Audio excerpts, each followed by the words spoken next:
We all know NotebookLM is incredible for organizing research, pulling out key facts, and summarizing massive documents.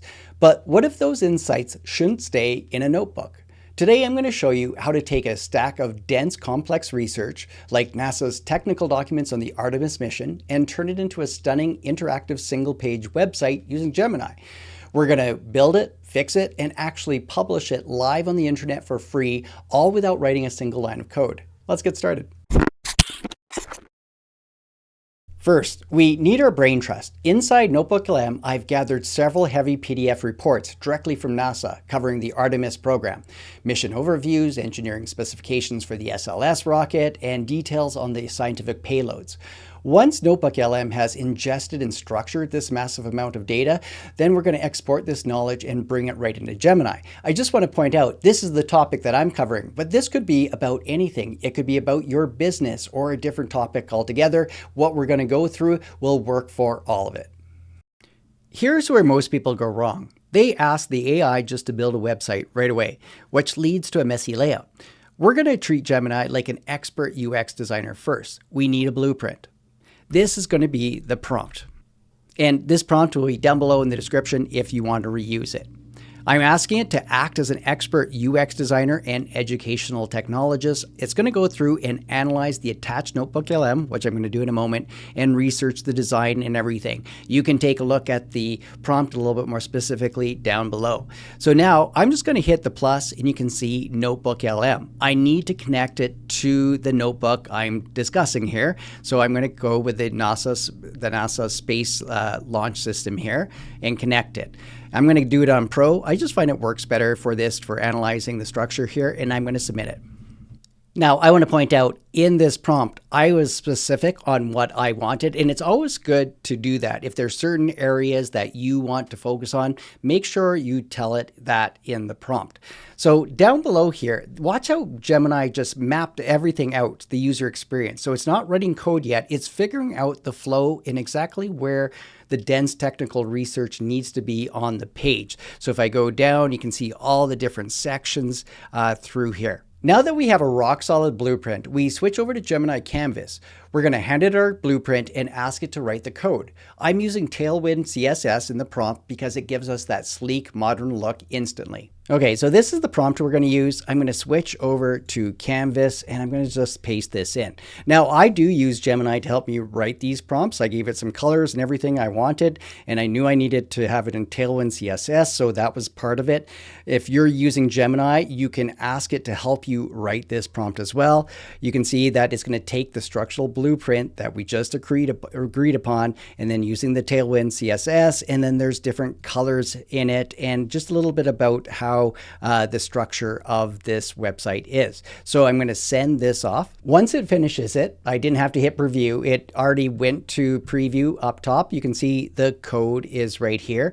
We're going to copy this code and I'm going to show you how to take it and put it on your computer, even how to upload it to a website after we go through just modifying it here in Gemini. But if you look at it now, it took all those dense NASA PDFs and everything and applied the UX design to it, the whole blueprint, and built a fully functional landing page with our deep dives in technical data. And it's actually quite beautiful in the layout here. I do want to point out, you can click share up here. So if I click share, you can copy this link, and I could just go ahead and open up another tab and paste it in, and it will be the whole page. Notice how it's marked with Gemini up top, and you can see that I'm logged into my account.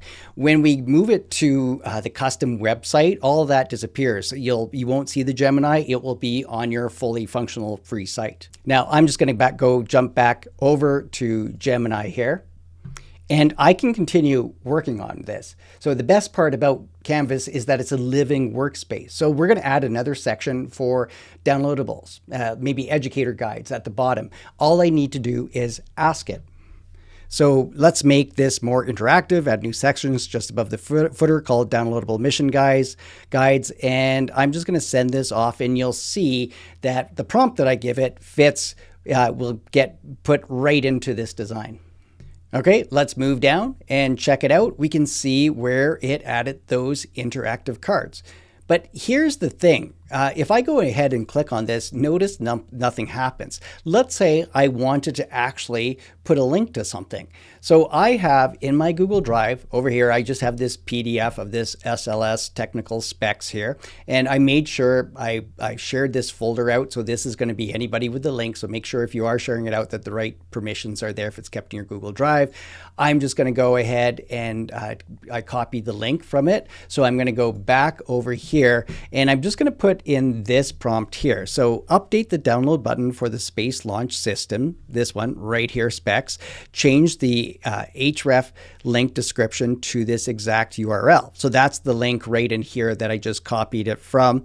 Keep all the existing Tailwind CSS classes, layout, and hover animations exactly the same. So I'm going to send this off. Okay, let's go test it out. This is the one we changed, and I could do the same thing for each of these, but now if I click download PDF, this actually brings me to the PDF. So I just told it what I wanted to change it, gave it the link, and now I have that PDF opening up. Now, I need to point something out here. I'm going to go back to the other window that I had open before where I was just brought this open in my browser. So this link up here with this number, you can see how it ends with the 3CD9. This is going to be a different instance to the ones that I just created. So if you're not done yet, you have to reshare the link. If I refresh this, you'll be able to see if I go down, those updates aren't on here. Even though this still exists, the updates aren't there. So I'm just going to go ahead and jump back over here. So what we would need to do again, if you're just working from Gemini, is click share, we go to share, and then it's going to create the link, and then we can copy the link. And this is a different number. Notice now it says A338 at the end. So if I go to a new place and open it up and just paste it in, you'll see that if I scroll down now, here's the updates that we did. So every time you make an update, the link is going to change. So if you go and plunk a link somewhere, you got to make sure you change that link if you make any updates. And that's one of the reasons why I want to show you how you could make it as your own personal website that you can control the link, still make your updates, but you just would upload the files to the new edition, but you don't have to change the link. So even if I click this is all working from here. But let's go to this next step now. Okay, this is what we're going to do. We're going to go copy the code. Don't worry though, you don't have to do any coding. I'm just going to go up to share and click copy contents. Now, I'm on Windows here. If you're on a Mac, you would go to text edit to do this, but I'm on Windows and I'm just going to open up Notepad. So when Notepad opens up, I'm just going to paste what I did, what I just copied into here. So I'm going to go Control V. This is all the code that just wrote that site. Now, there's a certain way we have to save this. So I'm going to go to File. I'm going to go to Save As. And on my desktop, I have this Artemis folder. I have a web folder, and I'm just going to put it in there. So what I'm going to do is call it index.html. Now, this is important. Make sure you drop down and go to All Files, and then I'm just going to hit Save. All right, so notice I just went to the desktop. I went to that Artemis folder, that web folder. Here is the index.html file that I just made. Notice that it's going to open with my default browser, which is Chrome. I'm just going to double click on this. So look at this. This is on my computer. This isn't in Gemini anymore. If I look at this up top, it doesn't say Gemini. If I go and go down to the bottom, if I click the PDF, this should still work all right because it's just a link to my Google Docs there.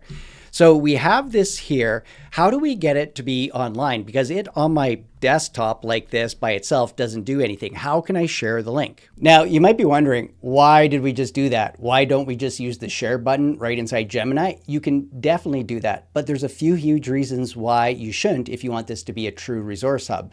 First, that share link keeps your website trapped inside the Gemini interface. It doesn't look like a standalone website. Second, and most importantly, if you ever accidentally delete this chat history in the future, your website goes offline and all your links break. By exporting the code to our desktop, we strip away the AI branding, we own the file forever, and it becomes a 100% professional standalone site.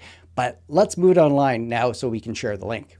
As a demo, I'm just going to use Netlify Drop. It's going to allow me to drag that file right in here to show you online. Now you can go ahead and get a custom domain for it, go to a place and get hosting and move that file up online, and it will work that way too. But what we're going to do, I'm just going to click on Browse here, and I'm going to go grab this from my desktop from that folder. It's just the one file that I have. I'm going to click Upload, and I'm going to click Upload. So it's going to upload that one file. My project is live. I'm just using the free version here. If you create an account here, if you sign up for free, you can, you'll see you have more privileges that way. This is just the password I'm going to use really quickly here. I'm going to click on the link, and it's going to just, I'll paste in the password, and here we go. So this is online based on this address up top right here. So this one's only live for an hour, but I just wanted to show you testing it out. So this is a fully functional website. We've downloaded, it's not connected to Gemini anymore. You can see that everything works in here, and that's it. Netlify just generated a live secure public link. You can drop it in an email, Google Classroom, or anywhere else. Best of all, if you ever want to update this guide next year with a new payload specification, you just drag your update folder right back here. The site updates instantly and your URL stays exactly the same, no broken links. You just took complex research from NotebookLM, built a custom website with Gemini, and published it to the web without knowing how to code. Thanks for watching This Week on Teachers Tech. I'll see you next time with more tech tips and tutorials.